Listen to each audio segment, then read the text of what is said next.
ભાજપના રાજ્યકક્ષાના પ્રધાન કાંતિ અમૃતિયાએ જાહેરમાં માફી માંગી છે। પોતાના કાર્યકરોને ટિકિટ ન આપી શકતા કાંતિ અમૃતિયાએ માફી માંગી હતી।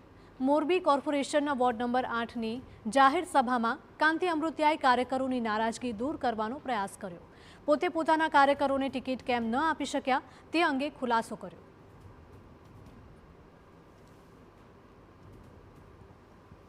અનામત એટલી બક્ષી પણ જેટલા દેવાની ટિકિટ ખાલી આપણા ભાઈઓને 13 મોહનભાઈ છો લઈ ગયા। આમાં કરવું શું હવે? મોટા ભાઈ એક મારા બધા જેમ જોઈએ છે એ જે 4 બીજી નાની નાની જ્ઞાતિને એક એક આપી। મારા ભાઈ વહીથી 4 માં મહેન્દ્રભાઈ આવ્યા 3 વહીથી। એટલે મારા કાર્યકર્તા ઘણા બધા નારાજ છે। હું માફી માંગુ કે જો આયા બેઠા છે દાંત કાઢે, કારણ કે ટિકિટ એવી હતી ઘરનાનો સમાવેશ થાય, ભાઈનો સમાવેશ ન થાય। અમને કે મને મારું કરો ને કે મારું તારું સમાવેશ નથી થાય એમ।